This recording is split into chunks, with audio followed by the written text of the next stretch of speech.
Welcome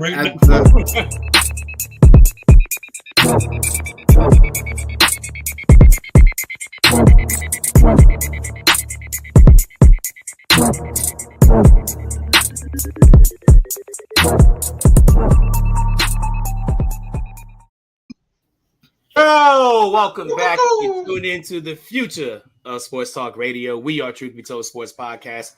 It's your boy King Hooley on the mic, and you know the vibes. You know who I'm with. My buddy on the other side. I don't know where he is on this computer screen because it's kind of crazy to me. Because like everybody's over here to me, but apparently they're over there. Is Mike on the end? Yep. Okay. And you're in the middle, Hollow Point, right? Okay. So White Mike is in the building. What's up, White Mike? Oh, glad to be back. It's been a minute. Work's been a little crazy. So yeah, work's been a little crazy. You missed a major milestone, man. We're not gonna penalize it. We're not gonna talk about it too much. You know what I'm saying? Yeah, I mean it's we had a little family thing. The wife had to go be a part of, and I had to watch the baby last week. It's all good. Part of being home. Home. Actually, you got to do some of them daddy things sometimes. Hey, it happens to us all the time, man. All the time. My A1 from day one is in the building. Hollow Point, what's up, my boy? What up, man? What's going on over there in Hollow World, man? I'm just letting you know today's episode is sponsored by Casey Jones. Yeah. 100%. I was just telling you when we were offline, just talking about my infatuation with my Ninja Turtles little characters, just trying to stay a kid, So I got these little mini collectible gangsters. So there you go. Got like all the good guys, the bad guys, and all in between. So I got Shredder, April O'Neil, Hey, growing up, man, like, you know what I'm saying? Couldn't get all of them. Yeah, I just had this conversation with Mike. Right. I had like Michelangelo and like a foot soldier. I think I got like my mom bought me Leonardo. I think she probably brought Marquise like Michelangelo, and then that was it. We weren't getting shit out. That was it. Because I asked, I was like, look, I don't want nothing else. Just get me all of them. That's all I want. And so that's a big deal right there. I got like, you don't want nothing else, just give me all of them. That's it. I want those, just those four and that little van. That's all I want. Yeah. That's it, man. You slide the one that threw the pizza. Yeah. Slide the KB Toys at. Like I want all of these. Yeah. And the van. That's it. That's it. The van. That's all. The van was like $39.99. Each figure was like probably $9.99. It was like $10. Yeah, $10 a piece. Each figure was like about $10. That's it. That's crazy. I can understand. I guess like back in the 90s, I guess I could understand why. Nah, no way. I guess I could understand why. We almost had an intruder. But what's up, everybody? I'd like to welcome you guys back to another episode of the Truth Be Told Sports Podcast. I am King Hooley.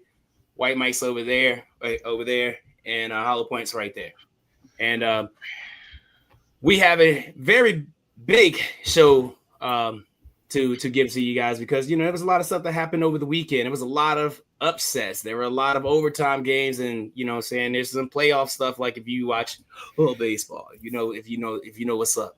The playoffs are about to start. The baseball season just ended, and we're here to talk about it. But right now, this is the point of the show where I headed over to Hollow Point, and he lets you know where to find us on the socials. So, Hollow Point, what do you think?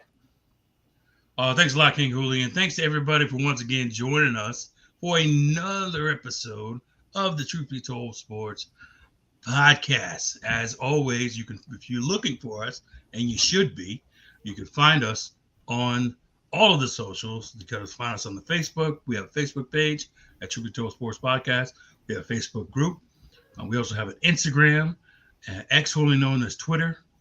We also have a YouTube page where you can like, comment, and subscribe to where we're currently going live right now. And we also have a TikTok as well as a Threads, a Threads showing, whatever you want to call it. We got one of them too. So you can jump on any of those socials, hit us up in our messages. Let us know how great we are. Let us know how much we suck, how much you hate us, whatever. Just hit us up. Let us know what you think of the show. And once you do that, I want to give a big shout out to the Elite Sports and Entertainment Network, all our brethren over there. We definitely appreciate you. So that's where you can find us. So back to you, King. All right, man. Appreciate you doing that, dude. You do it, you do it so well every time. Right. Every time.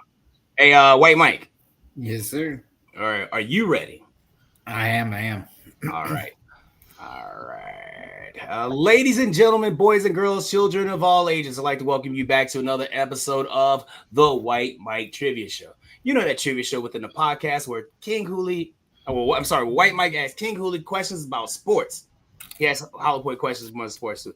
Sometimes you get it right, sometimes you get it wrong. You get a point when you get it right. You don't get a point when you don't get it. I fucked that all up, but you get the point. Yeah. Without any further ado, here's your host, Who White, Who Mike. White Mike! Ow! We missed you, Mike! We missed you, Mike. Glad to be back. You know, my loyal fans. Straight. They showed straight out out of last week, Alabama. bro. They made our guest feel very welcome home. So. All right, so this is. I mean, I've had this question for a hot minute here, but so since the expansion era of 1961, the Orioles have broken up how many no-hitters at 8 2/3 innings? Wow, that's like a very It's a very specific specific question. That's a very direct. You know what I'm saying? Very It's like wow. I'm gonna have to say one. But I know it's like two. I know it's two. I'm gonna say 3. I'm gonna say one. Yeah, I'm gonna say 3. So we got Says 3 when? and a 1, and It's- it The answer is is 2. 4. Wow. What? Yeah, They've done that 4 times? yeah. So the first guy who done it was in 1968, Davy Johnson, Okay. and he is the same. He happened to pass away, I think, the same day that Jackson Holiday hit it hit the home run to break up the. Oh wow. no-hitter. They actually won that game too, didn't they? Yeah, Yeah, they did. Against the Yeah. Dodgers. Mm-hmm. Damn, that sucks. yeah. So if you get to 8 2/3 innings pitched against the Orioles, just go on and just give him the hit. You're gonna lose. Duck it anyway. up, man. It's over. Yeah, It's over. yeah. You better buckle down That's right. and get that last out, because That was So, good. all right, the next one's a baseball. They're all baseball tonight. All right. Who was the Help, last? David. Who was the last 18-year-old to hit a major league home run? that's 18-year-old. 18-year-old to hit a major league home run. Ronald Acuna Jr. I would say, wait. I would say Joe Wait. Cagliano from the Royals, but he's like 20. The last one to do it, you said, like the latest one? Yeah, the most recent last. Most recent. Okay. I got nothing. It's just so many kids hitting them. I So know. I'm good. I got nothing. What's his name? It can't be Jackson Holiday. It's somebody after him. Josh Jackson for the Orioles. Or Dylan Beavers. All right, who did you say, Melvin? Acuna? Ronald Acuna Jr. All right, that is incorrect. Both of you are incorrect. It is Robin Yount. Wow. I'm out. I'm out. So Yeah, Andrew man. Jones, Robin Mike Trout, Yount?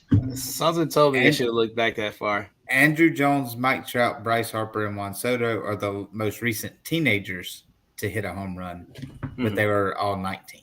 They were all 19. That's funny. Oh, Mike on his own. He in his bag today, man. Mhm. He's in his bag today. That's funny. I hate you a lot. That's good. And Right? in honor of later in the show, which is coming up, who was the last catcher to win MVP?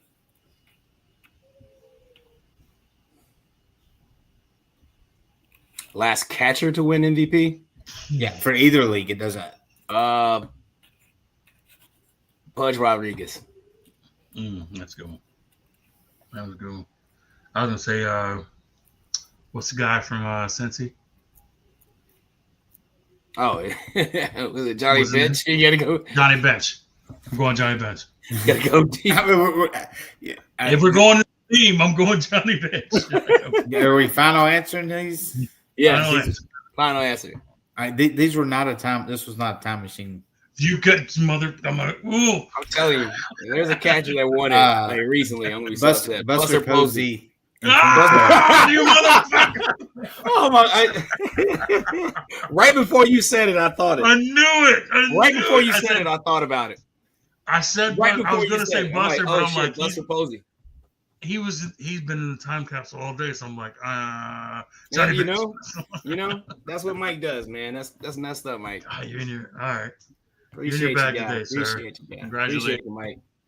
That's cool. For the record, Pudge Rodriguez won at 99, Joe Mauer in 2009, and then Buster. Damn, Joe Mauer. Forgot about Joe Mauer. Forgot about Mauer. Yeah. Damn.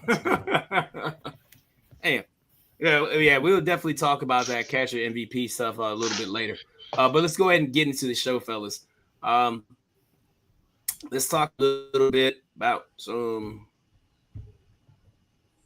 NCAA over the weekend. Top stories, top 25. The shakes up after a weekend of upsets, namely, Virginia upsetting the Noles. Oregon's double overtime win in Happy Valley. Bama ending Georgia's home win streak and re-enters the top 10. And then we will preview week 6. Start from the top. Virginia defeats Florida State, number 8, Florida State, 46-38. After 2 overtimes. Did you guys catch that game? Did. What you think about that game? What happened with Florida State? They got popped in the mouth. Honestly, there's just Virginia did what they wanted to do with the ball, and Florida State could only match them. Honestly, there was little to no defense on the game, but it was surprising because Florida State was touted. Their defense is probably touted as one of the best, and Virginia pretty much just pushed the ball.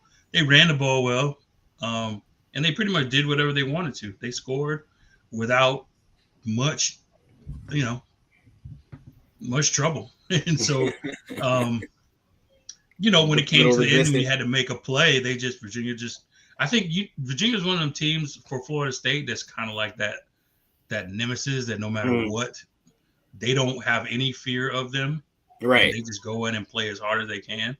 And they're going to end up being a terrible team. I don't think this is going to galvanize them to win the ACC or anything, but I think for games like Florida State, they get up for, and this is a big example of that.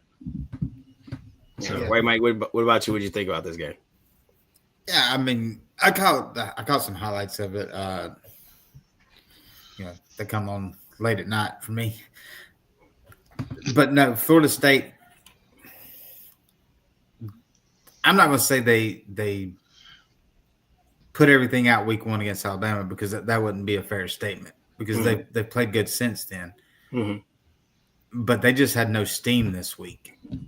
They weren't stopping anybody. They weren't doing a whole lot. Just from the highlights that I saw, like all pointed out. But I mean, they're also there's that big controversial call there.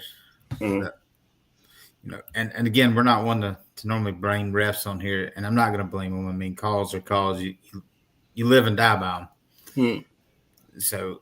But Florida State, they'll regroup. I think they'll pick up where they'll see what they did wrong and move forward from this because they're not a bad ball club. They just they let Virginia manhandle them. Yeah, exactly. And then offensively, they did fine. Like quarterback threw for like over 250. Yeah. They had decent running game for total running rushing yards. Just defensively, they couldn't do much to stop Virginia, and I think that was part of the problem. Like they had one guy who had a about 100 yards rushing and a touch. Then they had their quarterback throw for about 230 and a couple touches. It was just they did whatever they wanted to do, and they went in there with a certain level of confidence that like you didn't think they would show up. You didn't think would show, being how Florida State kind of dominated in their big matchup, a couple of weeks ago. So this game reminded me a lot of another one we saw on Saturday, which was Tennessee and Mississippi State, where Mississippi State just their running back was like, it's my grass. I'm just going to run everywhere. Yeah. True. Yeah. And true that. That's what this reminds me of. The only difference is Tennessee made a stop when they had to, and Florida State didn't. Like 213 yards rushing for Virginia, 4 touchdowns. Oh, wow. Yeah, that's what I'm saying. Total rushing yards, 213 and 4 touchdowns. So that lets you know what kind of party it was. Oh yeah, for sure. When you can run the ball at that kind of clip, that's a long day. That's a long day. Yeah. And 4 yards a pop. So it's just like it's excruciatingly long. It's like you can't. It's crazy. Like they see they're going like first down to first down, boop boop boop, first down. So it's crazy. See how fast the fans rush the field. Did they ever find that guy from Florida State? Dude. I don't know who got. I mean, because as soon as it was like a stampede, man. It was so bad. They were all over that thing. I guess you're gonna expect some fines. I don't think the play fully ended before that. First 100 people got on the field. It was so quick. It was crazy. They were ready. So I don't get this. I don't get the rushing of the field. I understand it, but I don't really get it. Right? Because you run on the field, you're like, yeah, we won, and then what? And then yay! And then your school has to pay a massive fine, right? But I'm saying, like, what's fine, and then whatever. Like, I guess it makes throwing the goalpost into the whatever body of water that's nearby worth it. You know what I mean? Like, fuck it. I guess, man. And honestly, it don't have to make sense to me. I just look at it and I be like, wow, that's just a lot. Once you get there, it's like, all right, we did it. Now what? Yeah. Yeah. You'd be rushing that field, be like, hey, I know you just won, but our project's due Monday. Right. That's what I'm saying. Look. I know our project's due Monday, so you I know you want to go out after this, but we got work to do. Yeah. Let's go.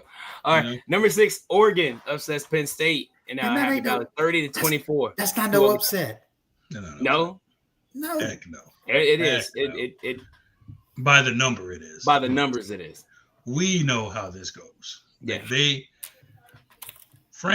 Coach Franklin, and God bless him. What we would say, bless his heart.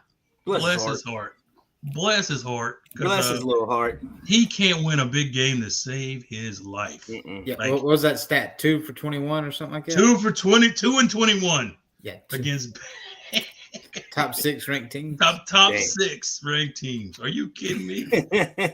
And you know what? They can't fire him because he goes like 11-2 every year. Every year is 11-2.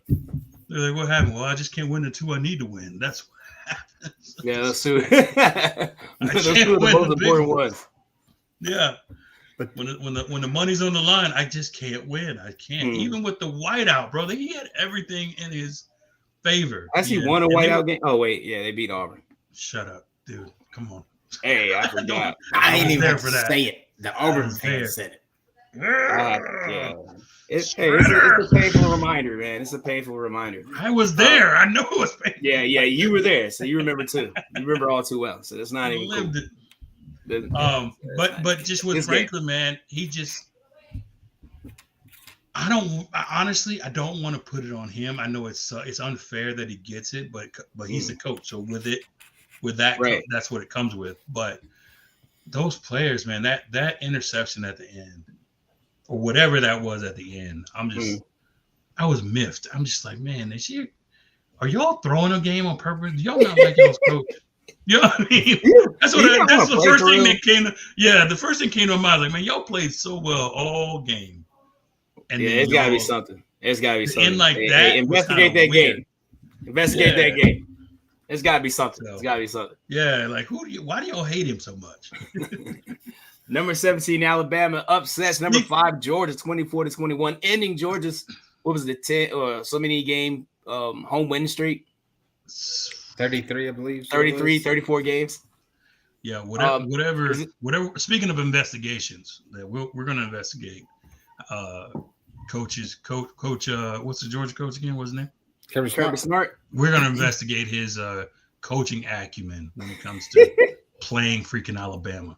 This is one of the worst coached games in a big time game that I've seen. It's 4th down, right? Instead of just kicking the field goal to tie the game, you're gonna try to go for the win. Like, for what? You haven't moved the ball with any kind of veracity to think you're gonna get that. Or was it 4th and 2, something like that? Yeah. You got a 20-yard field goal. You can just kick it and go to overtime. He knew they wasn't gonna score in overtime. Yeah, but you don't leave those 3 points on the table. You don't. Your offense is just killing it. Mm-hmm.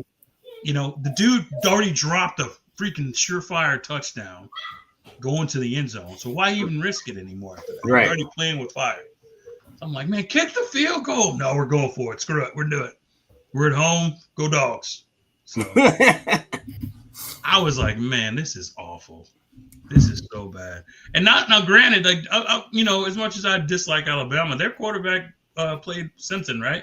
Simpson, yeah. He played pretty well. He threw the ball with some confidence and some zip, and their receivers caught the ball, and Georgia's receivers didn't. That's kind of the difference of this game, to be honest with you. You mean most of our receivers?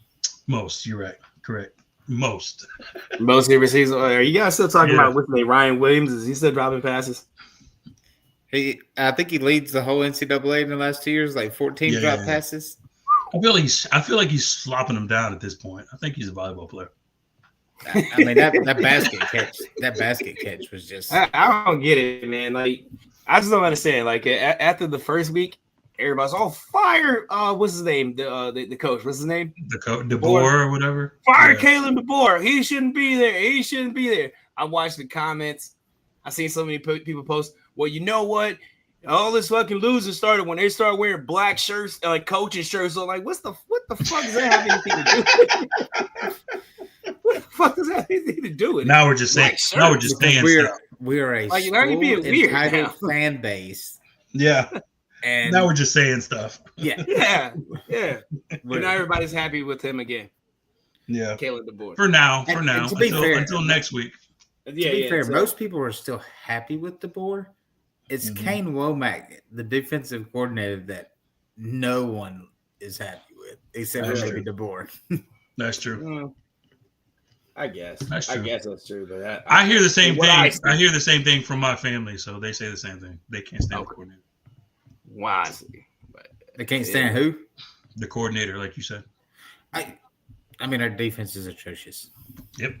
Alabama seeks to get some revenge from last year's loss to Vanderbilt. Number 16 Vanderbilt goes into Bryant-Denny Stadium, or what is it, Nick Saban Field at Bryant-Denny Stadium on Saturday at 3:30 p.m. Eastern time.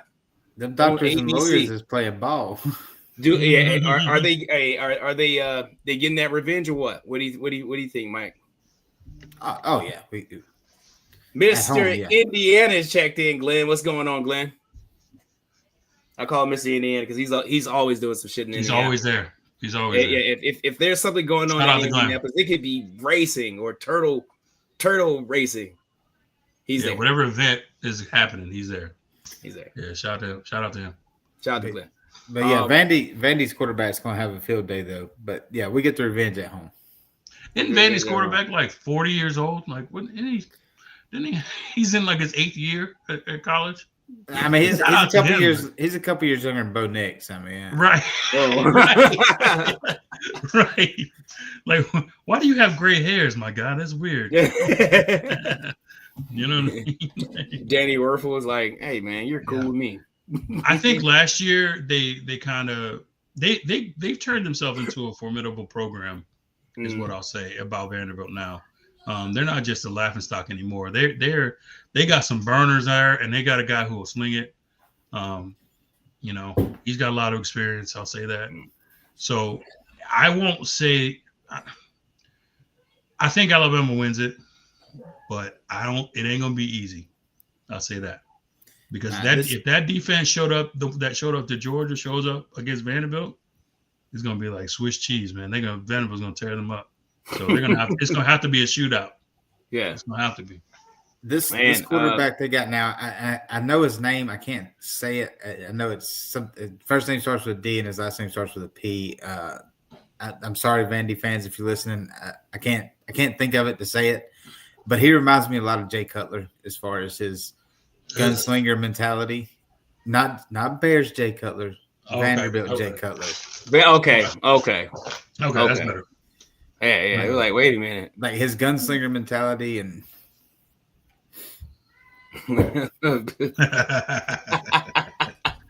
That's good. I already know you're gonna do it, Glenn. That boy is never bored. Never bored. That's what's up. I expect Alabama to definitely try to get back from after last year, because last year's game was like a complete shocker to a lot of people. Yep. You know what I mean? Vandy 5-0 still looks pretty good this season. I'm looking forward to see how they would match up against Alabama this year. I think they will have to go into with the same mentality they went to last year, went into that game. People thinking that Alabama's going to come out and just beat the crap out of them, and they put their heads down and went to work, and they ended up dragging them, which was crazy. They came out of nowhere. That was crazy. Would you compare that to? I think that was DeBoer's first year, right? You remember the first year, Saban's first year losing to ULM. Would you compare those losses like to the same? I wouldn't, because I think I don't know. I know Vanderbilt was a laughingstock for a long time, but I think even as of like a couple years ago, they had started to build something over there that wasn't just a bunch of smart people. I think they started getting athletes and recruiting for football. Right. It wasn't just like an extracurricular activity. So I think once they started doing that, they started caring about the sport, and they start getting people to care, and boosters start caring. And once that happens, now you got something, because when people start throwing money at your program, that means you got something going. So I think that started happening, and then they started NILing them and getting them true athletes in there, who happen to be smart, not just smart guys who are athletic. So big difference. Yeah. Your grades improve when you're drastically athletic. Right. It's like where it's a surprise that you know stuff, as opposed to it's a surprise you can catch a ball. That's the difference. You knew that? That's crazy. Well, all that actually spilled over to Sunday too. NFL, man. We're gonna talk a little bit. The G-men, let's go. Entering the Jackson Dart era. You know what I'm saying? With the huge win over. I wonder who made this list. That's crazy. Are you with their recent struggles? Are you extremely excited about the Jackson Dart era? Am I? I'm just happy to get a fucking win. So you know what I mean? Win's a win. A win's a win, baby. The Eagles hold off. The Bucs remain undefeated. The Packers and the Cowboys in a 40-40 tie. Michael Parsons getting a sack on Dak Prescott, which actually was a really big sack. It was a huge sack. But let's start with Jackson Dart's performance and the Giants' performance against the Chargers. He brought Brian Daboll another week. Yeah. You know what? When I saw this and then I saw neighbors go out and then the Giants were winning, and I was like, oh my God, what's going on there? You know what immediately I thought about? That one meme, the Thanos meme. Yeah, they sacrificed. Yeah, they sacrificed, man. So hopefully, I'm just excited, man. He looked pretty good out there throwing the ball. What's the dude? Cam Skidaboo? Whatever. Scatterboo? Yeah. Scatterboo? That's my dog right there. I think that might be my next jersey right there. That dude's a workhorse, man. I was halfway excited when we decided to draft him. but because I remember what he did in that what was it, that bowl game for Arizona State. I was really excited about that because like New York, those type of bruiser running backs are what we're used to. So I mean, even though he's not going to be any Saquon Barkley, like he's not going to fill that type of hole, but he's definitely going to turn some heads in New York, in my opinion. He ain't got no quit. Huh? Yeah, he don't have any quit in him. Yeah, his motor is unbelievable. I'll give you that. I like that about him. I like that a lot about him. Jackson Dart, man, I'm just happy we got the win. You know what I mean? Russell Wilson, I mean, I like him, but it's saying it's past his time. It's business, man. It's business. Like saying he was done 3 years ago, in my opinion. I think and I said this earlier today, and I was talking to my brother about it. I said, Russell Wilson, the thing that made him great, because he was short, but he had the ability to escape the pot. His escapability was great, and that allowed him to open up the field. He always had a strong arm. That was never a problem, right? But the problem is with him being, 5'10", 5'11", whatever he is, it's hard for him to stay in the pocket to see downfield. So he'd always have to kind of escape the pocket to get an open view so he can throw it to whoever he needs to throw to. Now he's not as athletic as he used to be. And so it's harder for him to get out of that pocket. His lateral movement ain't what it used to be. So it's like, and now he's making bad decisions. Couple of that with making bad decisions when throwing the ball. It's a recipe. It's a recipe for disaster, man. That's, I always say you're supposed to get smarter but he's a gunslinger. So it's not like he's, like I feel for him because you know what that means. He's more of a bridge. He was more of a bridge quarterback anyway, but the fact that he wasn't able to get any victories kind of sped up the process for Jackson Dart. And Jackson Dart having the preseason that he had played a big part in him being able to come and take over so soon, because they thought they would need at least a season of him kind of learning the ropes and practicing. But from what they saw then, they were like, no, put him in now. If we're gonna suck, let's suck with the kid. Let's suck with the guy for the future. Yeah. That's a good theory, Yeah.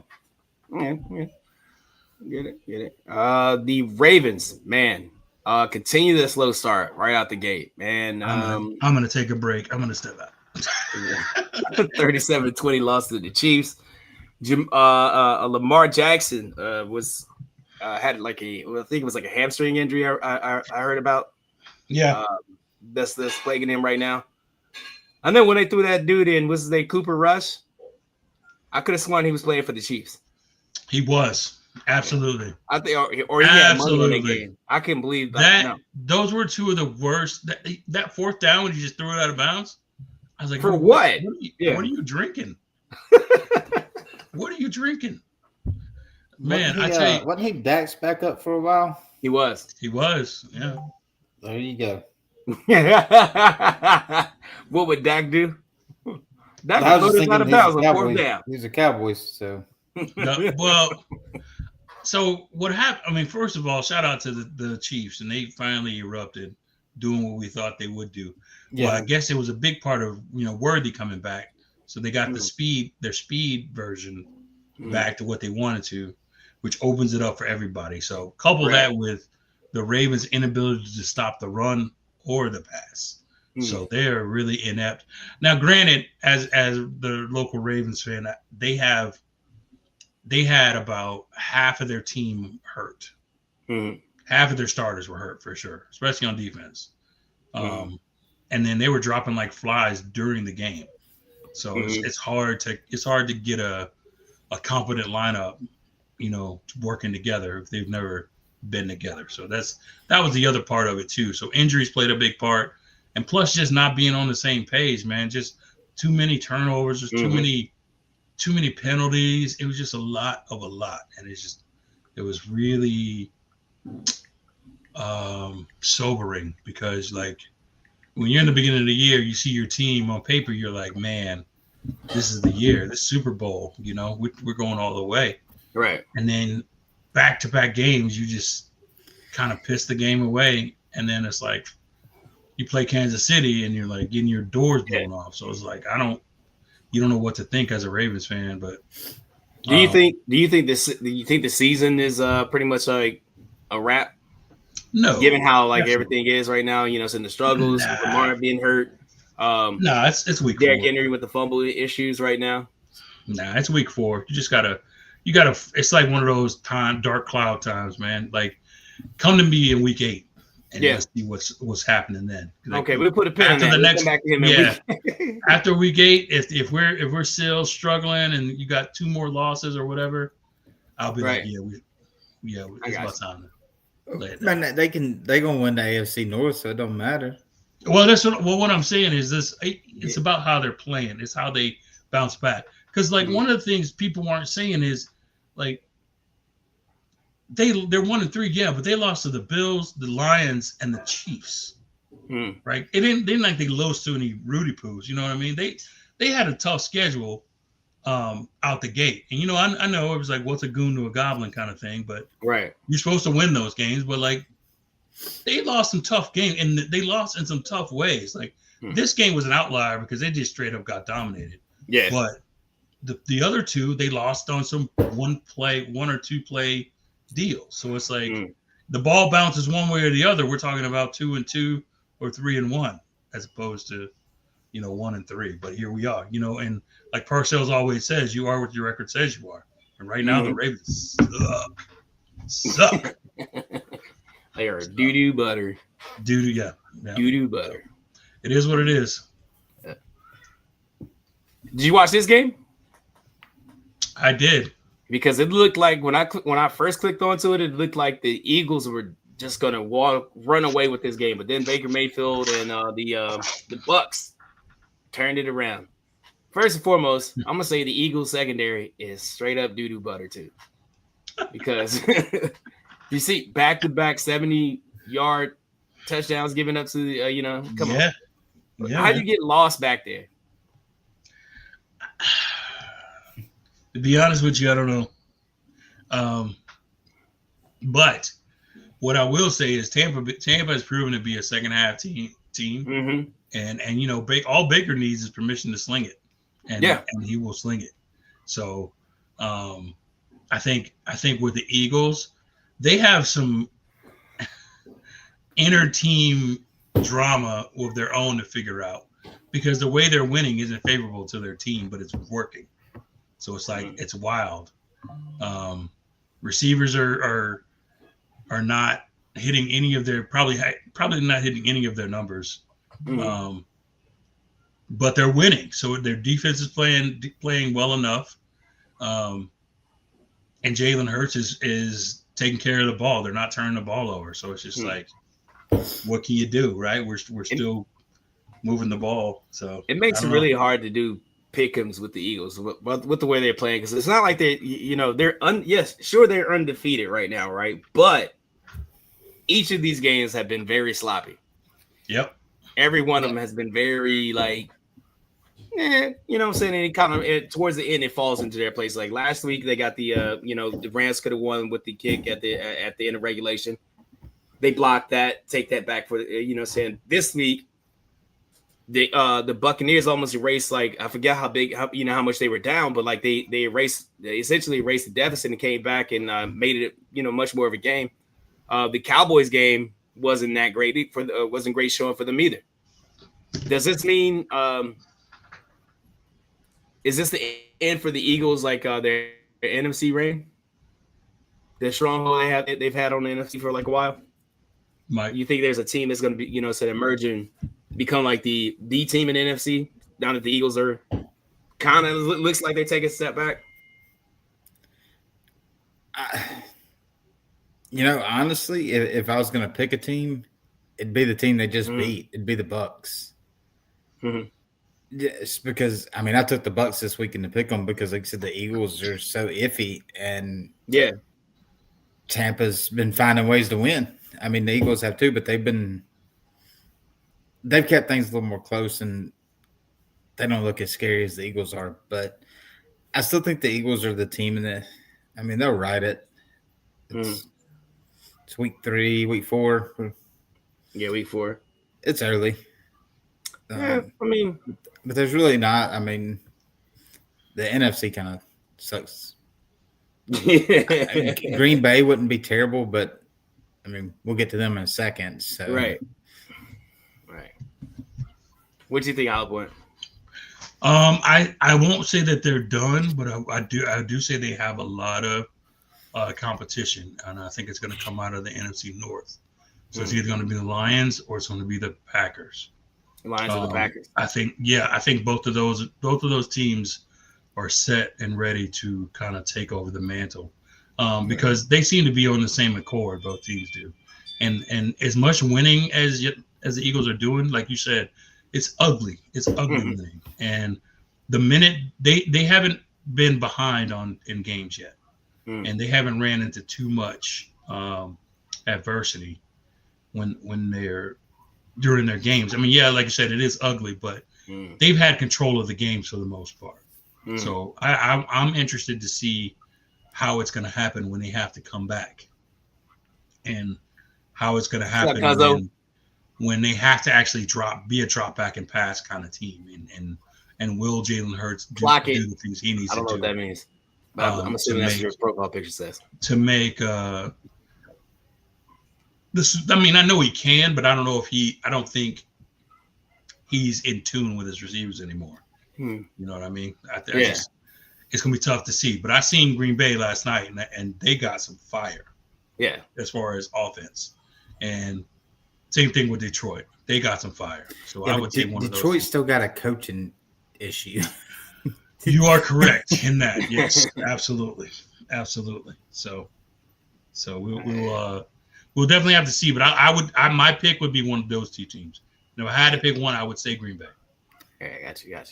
All right, that brings us to this game. Micah Parsons' highly anticipated return to Dallas, and the Packers and the Cowboys end up in a shootout that ended in a tie. Very entertaining game. Should never happen. Both of them shot and dead. Like, how does it work when, if it's a shootout and a tie? Do they both? Yeah, I don't know. I think you know what I'm saying. I don't know how it works. I don't know how it works. Yeah. I guess they both died. They pass each other along the way and just it's weird. Somebody got to die, and if it's tied, a shootout.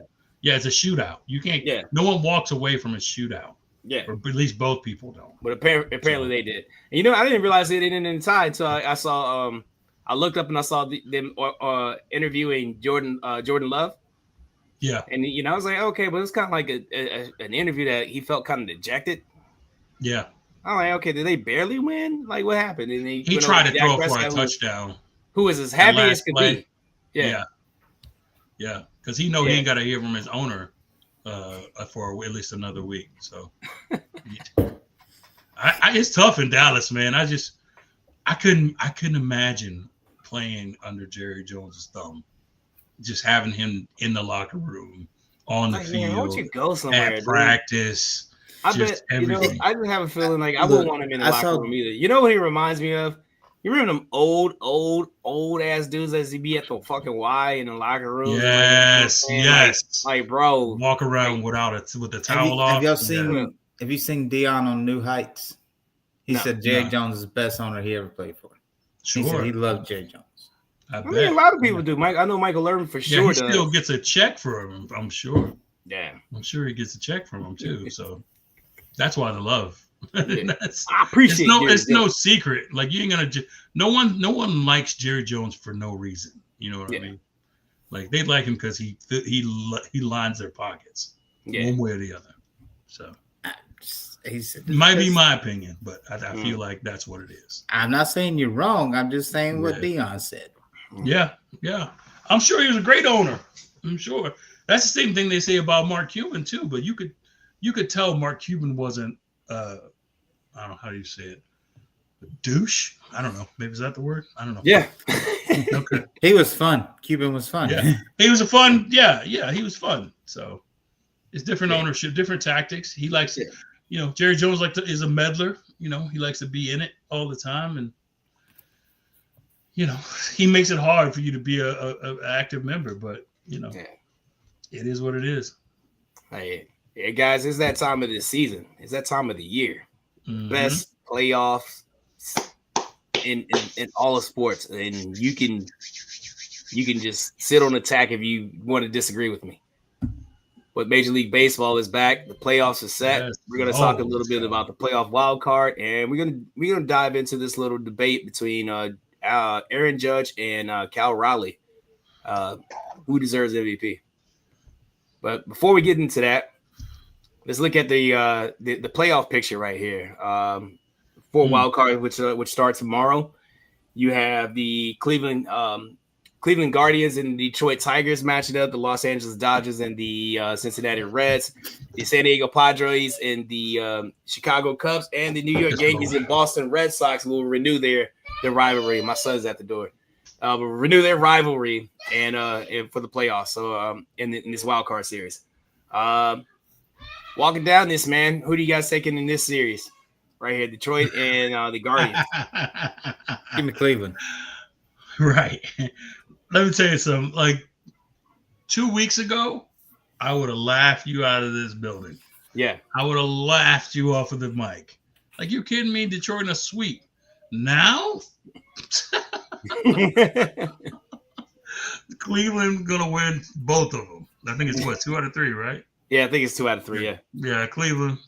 Detroit is like Detroit is what the Mets are right now, but they just happen to skate in because of a lot, whatever. So they shouldn't have made it, but they did because no other team was like close to taking them out.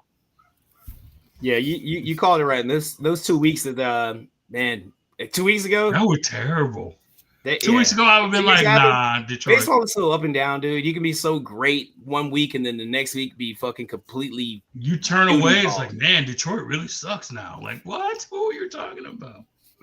So, yeah. Give me Cleveland for real. Yeah, she says she's biased. We know. We know you're biased. We know. But I'm taking. Give me Cleveland, man. Give me Cleveland. Yeah. San Diego and the Cubs. Hey, what? Get out of here. Fly to W. Fly to W. Absolutely. You got to fly to W, man. You got to. 3 of us. That means the Padres are going to win. There's 3 of us for Detroit, for Cleveland too. So. Man, for sure. No, Cleveland will win. Cleveland always does this bullshit, man. Cleveland always does this crap where they can stumble into the playoffs, and you think they're going to get knocked out, and then they'll win the first round. I'm not gonna lie. I was really hoping you're going to pick the Padres. I am horrified right now because we are undefeated when this happens. I'll tell you that now. Meaning the other team always wins when we all pick the same. So I hate this right now. Yeah, I hate it too. I'm sorry, guys. I'm sorry, Hollow Point. I'm sorry. If there's ever a time to get us a win in that column. Right. If there was ever a time to get us a win in that column, please let it be this series. Come on, baseball gods. There we go. Hey, the Boston Red Sox and the New York Yankees. So everybody's going Red Sox, right? Yeah, we should all go. I could Red never Sox. do that. No. Hollow Point, why don't you pick the Red Sox? I don't want to pick at all. Please pick. Yeah, just pick the Red Sox, dude. Yeah, Red Sox win. Okay, good. All right, White Mike, who are you saying? All right, so the Jinkies. This is truth be told sports, right? Right. I'm taking the Yankees. I'm taking them, but Boston has kicked our ass all year long. Yes, they have. Oh my.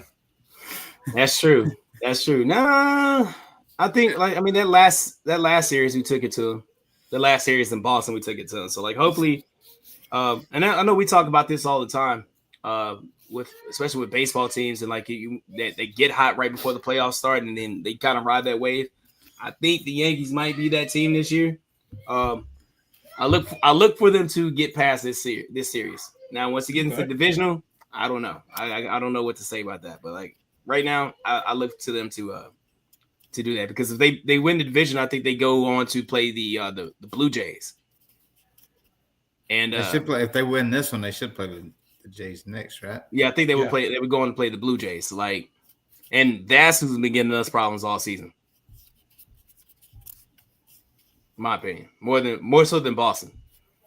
It's been Toronto, but Toronto's been looking all shitty, kind of shitty lately too. So we'll see.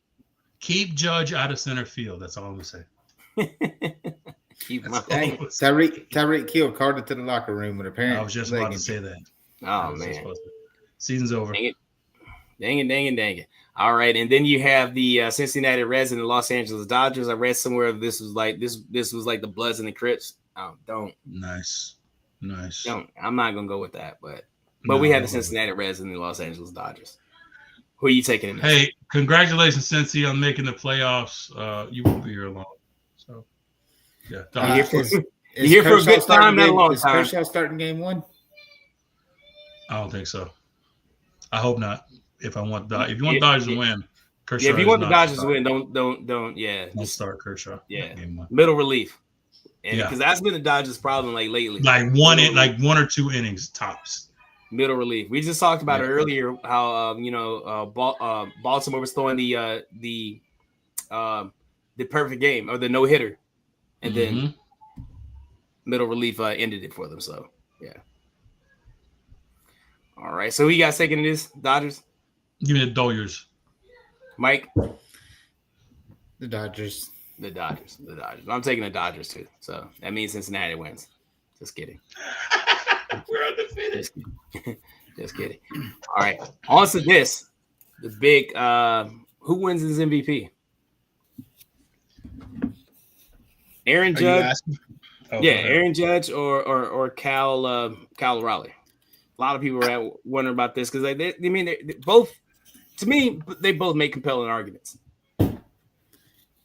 I mean, the MVP is the most valuable player. It's not the best player in the league. It's not it's not who's hit the most home runs. You know, it's how valuable are you?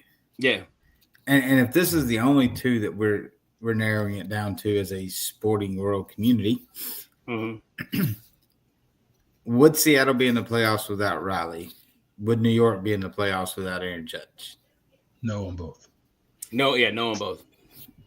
So now you got to look. I mean, once you've narrowed that down, you say, all right, well, who's most valuable?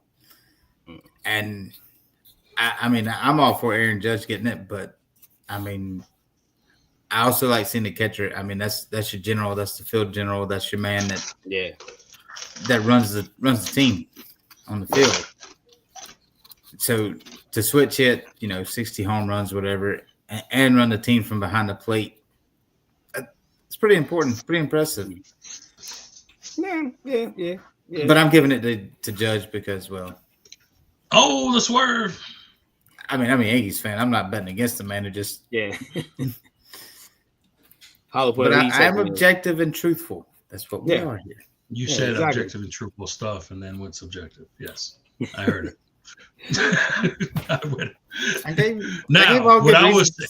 You did. Honestly, if we're doing it, there's a lot of human involved into all these, like who should. They're both MVP. They're both, if you say one makes it and the other doesn't, I'm like, I get it, because it's like, what stat do you value the most is what it's going to come down to. I like a stat, the WAR stat, the wins above replacement stat. Judge is at like a 10.1, right? 10.1, and Cal is like a 9.6 or whatever. I'm also a big average guy. Like I know his average. Two other ones for me is average and OPS. And you want to talk about winning? Setting your team up for winning. If you're on the base all the time, you have a better chance. You put your team in a better spot to win. Than not. So exactly. 331 is bananas with all that. I love the fact that Raleigh hit 60 bombs as a switch hitting catcher, but I think that's more of a story than it is most valuable, in my opinion. I think what Judge is doing is like hitting every category that you can. He's literally carrying them on his back to the playoff. Remember they went on a lull when no one but him was hitting. Right. And they were winning. And they were winning. So he's like grabbing by the bootstraps. And I hate the Yankees. Y'all know that. Yeah, we know. But I can see the number. I'm like, this dude is a creative player. Yeah. Oh, bro. You know what I mean? Like he's a creative player. Listen to this. 51 home runs, 328 batting average. led the MLB. 455 OBS, led the MLB. 681 slugging percentage, led the MLB. Yeah. 1.136 OPS, That's led the one. the MLB. 51 home runs, 109 RBIs, 121 walks, led Major League Baseball. Yep. And 133 runs, led Major League Baseball. Yep. Not taking that's the whole thing with, being what available. Cal Raleigh did, because that was extremely impressive. I'm a fan of him because of what he did, like 60 home runs. That's great. Great for baseball. Fantastic. Yeah, fantastic, man. And if you want to look at, the 60 home runs are good, and they helped the Mariners win, of course. But Aaron Judge checked those boxes on a consistent level, and finished the season one of the best Major League Baseball seasons that we've seen. In my opinion, definitely. I've never seen anything since my creative player in MLB The Show. You know what I'm saying? So like, it's like, so it's definitely one of those things with him. It's crazy. It's crazy. He is a creative player. It's ridiculous. He's a creative player. As much as the biggest of a Yankees fan I am, I would have to be. As much as we try to be objective here, it would definitely be Aaron Judge in this case for me. Not, saying I'm trying, removing all of my biases. I'll take my hat off. My hair is now. Yeah. He's a creative player, man. He's an absolute phenom. Mm-hmm. He's definitely head and shoulders above everybody else. I think. Shout out to as far as the NL MVP. I don't know if you have that coming up, but no one's talking about that. We don't care. This is not a good race, right? Like. Well, it's an unfair race. I'll tell you that right now. Yeah, it's very unfair. Shout out to those guys, Schwarber and Ohtani. Schwarber's having a great year because he's not batting sub 200 like he usually does. So he's just smacking the ball around. And Ohtani's another creative player. That's definitely between those two guys. I just think I believe they're playing with super serum, which should be investigated. But whatever. Don't. I like it. So get more of those guys in. So all right, let's move over. Let's go ahead and move over to this other playoffs before we get out of here real quick. The WNBA playoffs is going on right now. The Phoenix Mercury still in the top ranked. Minnesota Lynx to advance to the WNBA finals. The Indiana Fever forced Game 5 versus the Las Vegas Aces, and A'ja Wilson. Now it's the fourth MVP, most of all time. You know what I'm saying? I'm hearing a little GOAT talk about that. Stopping this one real quick. Phoenix Mercury defeated the WNBA, advanced to the WNBA finals against defeating the Lynx 86-81. Oh man, let's talk about a ran out of controversy that series, right? So they lost. They lost their best player in game 3. Yeah, and they suspension, also right? lost their. No. She got hurt. The coach got suspended. Going ham on the refs, talking about blah blah blah. It was a legit play. It was Alyssa Thompson went in for the steal, took the ball out, snapped the ball, and as she was reaching in, Collier twisted her ankle really bad. Like, I won't say popped it, but like definitely bad. And the coach kind of overreacted, trying to put everything on, saying that they should have made the call. But when you saw the replay, it was a non-call. So she was totally out of line. But she got herself ejected and fined and suspended for the next game. So to come to this game, they were kind of shorthanded, and the Mercury kind of just put them down. They were the more aggressive team, and I think the Lynx were kind of hoping that they would just be afraid that they showed up, and they did not. And it didn't work. Basically, yeah, that's basically what happened. So shout out to the Mercury. Shout out to the Mercury. Playing tough. Yeah. The Fever forced Game 5 against the Aces at 90-83 in Game 4. So, man, what do you think about this one? So this one is I would call it a heavyweight fight, and only because of how tough they are playing A'ja, and how tough they are playing. They, meaning the Fever, are playing as a team. They're playing really physical with the ball, like rebound and defense. Everything is contested. Everything's they're trapping. It's everything. They're swarming on defense, and they're getting to the open man on offense. They're playing how Vegas usually plays, and I think Vegas is kind of taken aback a little bit. Like, hold on.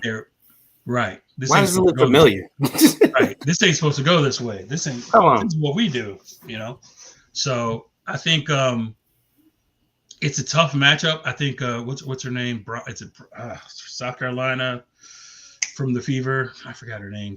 God bless me. My mom's gonna kill me. Oh man. Their big girl. That's gonna come to me. But anyway, she's playing really tough. Huh? Boston. Yeah. Boston. Yeah. So Boston's playing really tough.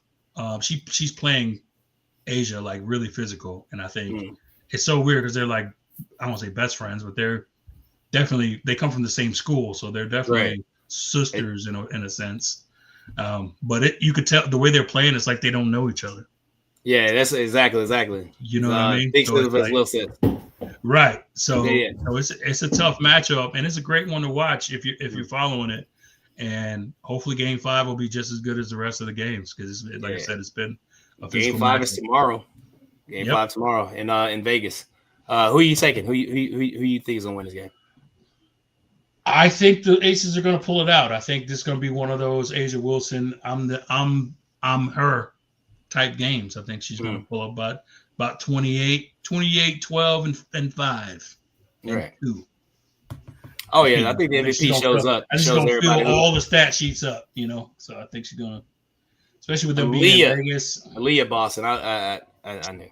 My bad. Aaliyah Boston. Aaliyah Boston. That's right. I knew it was Boston. I think Wilson shows up and she shows who the boss is, man.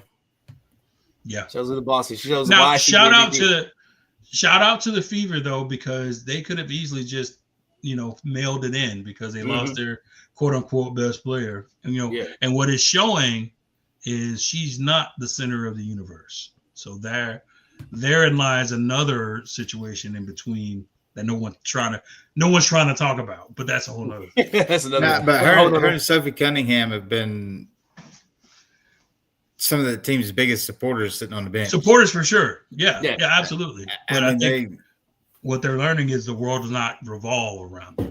I think they've learned to be a part of the team as opposed to be the star of the team. Like that's I think that's why they're doing as well as they have, is because they're getting that support.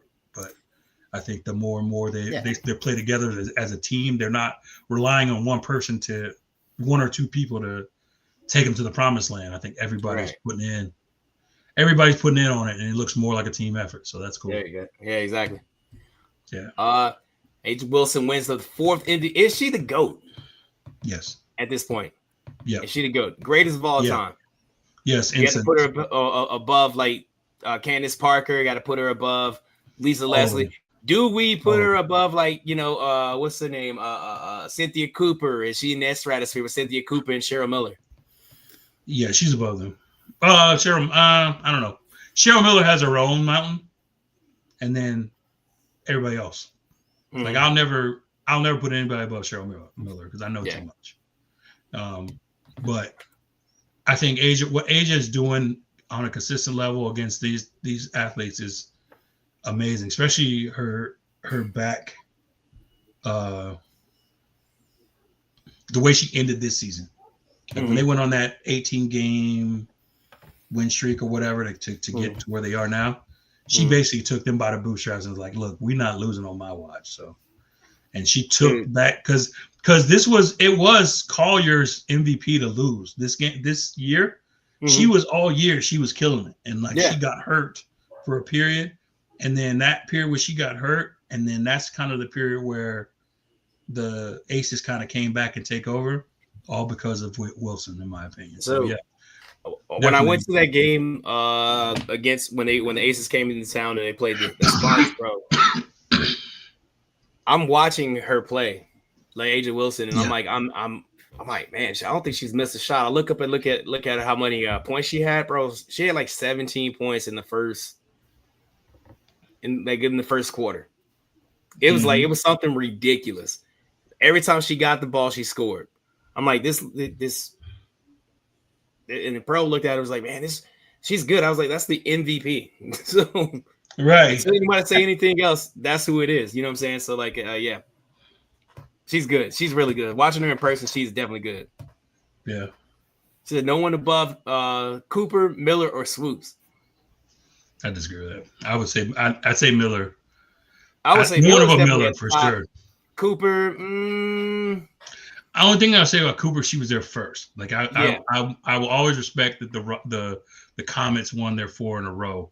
But when you're talking about of all time as far as singular players, I put Wilson over Swoops and Cooper. Like they both were. They both were okay, but yeah, give me Miller, Rung, Wilson. Like you know what I'm saying? Yeah. Miller first, second, and third. Wilson. Yeah. And then the rest. Miller 1A. Right. Let's get into this hot take, man. This hot take comes from Reyes Gonzalez. He's a good friend of mine. He's a huge Lakers fan. He's also a listener to this show. Reyes says that Robert Horry should be in the Hall of Fame. His reasoning being he has some big shots. Which one of you guys want to say how wrong he is first? Mike. I mean, he's not wrong. He's entitled to his opinion. Yeah. It doesn't have to be, the same feeling for everyone because he did hit some big shots, and he's got 7 rings, and he's got a few. There's 7 rings and some shots that he can argue for the Hall of Fame. And I like Robert Horry. I do. I mean, I'm a big fan, but like if there's a little outside building at the Hall of Fame, you can put him in there. Like the pre-entrance building, like the foyer of fame. Yeah. the access building. You give him a little picture of one of his shots, and he's in the doorway. He's in the doorway of fame. Now there's several checking your names in there with him. Yeah. He's like, hey, here you go, Robert Horry. Here's your plaque is actually your plaque is actually outside in the garden. It don't belong in the hall. Yeah. Hollow Point, what you think, man? Man, get this question out of here, man. I'm a Laker fan until I die, man. But right, we're not going to act like he a Hall of Famer. He was on some really good teams. Yeah, and he made some really clutch shots. He did. But if we I don't think he even averaged double digits in any year. Listen, so I'm not gonna act like he was this, giant amongst the Hall of Famers. We've already diluted the Hall of Fame enough. Like we got Tracy McGrady in there for some reason. We got. I'm starting. Hey, I don't want to start. Lakers Hall of Fame. Yeah, he can go in the Lakers Hall of Fame. Absolutely, the ring of fame for Lakers. You want to throw him in the Rockets Hall of Fame? Yes, but the NBA Hall of Fame? No. I don't care if he has 7 rings. Guess what? He also has 7 of 7 points a game is what he averaged throughout his entire career. That is nothing put in the Hall of Fame. Nothing.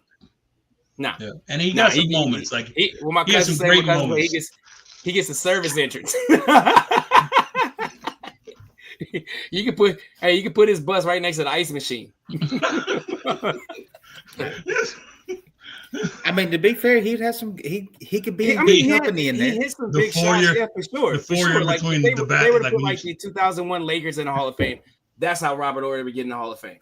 If they want to put like those Spurs teams that as a team in the Hall of Fame, I have no problem with that. Yeah. But Robert Horry as an individual player in the Hall of Fame, hell no. Hell no. I shout out to Carmelo Anthony who got inducted. Do you know that his rookie year he won Rookie of the Month every month they played and didn't win the Rookie of the Year. I was so mad behind it. They gave him LeBron. I was so fucking pissed behind it because like they robbed him. It made no sense. I was like, they robbed him of Rookie of the Year every month. Every month. How are you Rookie of the Month every month and then don't win Rookie of the Year? And he made the playoffs that year, and LeBron didn't. And then LeBron didn't. That was crazy. That's crazy. That's crazy. So like he's Hall of Fame material, right? Mm-hmm. Melo. Ori, not so much. Not so much. Like even though Melo ain't won a championship, he was a impact player. Mm-hmm. Impact player. Ori had impacting moments. Mm-hmm. That's a big difference. Yep. Big difference. Now his moments cashed in some rings for sure. And that's like one of those old arguments. Would you rather have the championships or the money? You know what I mean? And it's like, maybe the championships, but at least I can sell the rings. Right. I don't think you would. Like, I'm down bad, you know what I'm saying? You can't sell no memories. I can sell these rings though. I know he's not hungry or anything, but at the same time, if he had, having a career of earning of over 400 million, that might be a little better. I'm just saying, Yeah, so. a little bit. But shout out to him either way, man. He had a great career. I wish I could have had even a little bit of that. So. All right, so let's see, guys. Yes, do we agree? All right, that's right. No, sorry, Reyes. Your opinion is wrong, sir. Not sorry, Reyes. That was a dumb opinion. That was a dumb opinion, sir. It's really dumb. You guys got any honorable mentions? I do. Unfortunately, it's like not a good one, but honorable mention to the Ryder Cup champions. The Europe team kind of took the U.S. team out to the woodshed and beat them like they stole something. So, but I'm a good sportsman, and we knew it when I looked at the rosters. I kind of realized that it wasn't going to be a good weekend for us because it was a lot of wow for the Europe team, and it was a lot of for our team. So, yeah, it wasn't good. If you watch golf, if you're a golf fan, you know exactly what I'm talking about. Right. But yeah, the Ryder Cup team did not perform in the way we hoped they would have. It was just a lot of hoopla for nothing. So, shout out to the European team for winning. All right, White Mike, what you got? Honestly, I don't have anything. I was gonna do the Ryder Cup this week, and got distracted by homework and fell behind on the texting there. So it's all good, man. It's all good. But no, you're not fired. You're not fired. No. But I will say this to touch on that Ryder Cup. There's a lot of talk about the course too, but the biggest thing I've seen said about it said that the Europeans' preparation versus the Americans' preparation was, you could just see the notable difference. And I was like, that sounds about right. Yeah, sounds right. Sounds right. There's got a couple things. NHL, the preseason has started, which means, it's right around that corner, like NHL and NBA. I know NBA had like the media, has been having that media days over the past couple of days. So the season's about to kick off. They started preseason on the 2nd. All right, about to start preseason. Oh, that's right. I just said I saw some tickets that have popped up on my phone for Lakers games and stuff like that for preseason. Happening pretty soon. So I don't know. I might check one of those games out. I don't know. We'll see. You might catch Robert Horry there in time, Wayne. And I will let Robert Horry know. No, sir, you are not a Hall of Famer. And he's like, I know. I've been saying that the entire time. This guy named Reyes Gonzalez has been blowing me up about you should be in the Hall of Fame. Yeah, he's from Alabama, man. You know he's gonna say, "You crazy, man." Of course I belong in the Hall of Fame because they're delusional. Yeah, delusional. That's fine. You know he's gonna, man. Shoot, of course I belong in there. Shout outs. I would like to give a shout out to everybody who continues to listen to us for whatever reason. Apparently, you need to be checked out. But we appreciate you for continuing to listen to us babble on about sports. I mean, I know you probably have something else better to do, like anything. So we definitely appreciate you for sticking with us through our ups and downs and through our, our trials and tribulations as we try to keep this thing going. So we definitely, I personally appreciate all of you who do come on and do watch, and because you are important to us, and you're a good big reason as to why we do the things, what we do and how we do it. So we definitely appreciate you all for listening to us. All our OGs, our day ones, that's my shout out. Appreciate you. White Mike. Yeah. My shout outs to everyone here. Appreciate you coming back again. Appreciate you guys. Rough week, been a rough little couple of weeks here at work, just trying to get back in the groove of things. And biggest thing is, shout out to y'all last week. The milestone with the first interview, the big interview, that was awesome. It was nice. Yeah. I caught as much of it as I could. It was good to see. So moving up. I appreciate you can go back and catch the rest of it. You don't have to. Because it's still up. You can go right back right now. It's still up there. Probably where you left off. I've seen y'all's faces enough tonight. I'm good for another one. Okay, this guy. Okay. All right. I'm just saying. Piggyback off these guys, man. A shout out to our listeners, man. The day ones, the ones who come in here, who comment, the ones who just shows all the love that we do. We do the show for you guys. How many of you there are? But we do it for you guys, and we would do it if there was no one else like watching. As always, I want to shout out the Elite Sports and Entertainment Network, as always, for allowing us to come through and do our thing. You know what I'm saying? We really appreciate you guys, and always love showing you guys support and stuff like that too. Want to shout out the JT Sports Network. We are a new member of that network as well. As we continue to grow, try to push our content out into other people. It's other networks. We just wanted to grow. That's all this is about, man. Us growing. Tune in next week. If you watch the interview that Mike's talking about again with Brooke Evans last week, next week we have her opponent, Marisol Rulas. She would be coming through the studio to chat with us a little bit about that, that matchup against Brooke Evans. So tune into that, and that's it, man. I really appreciate you guys. Thank you guys so much for tuning in. Thank you guys so much for being here. For White Mike. For White Mike. For Hollow Point. I am King Hooley. We are Truth Be Told Sports Podcast. Rest in peace, Kobe. We're out of here. Peace.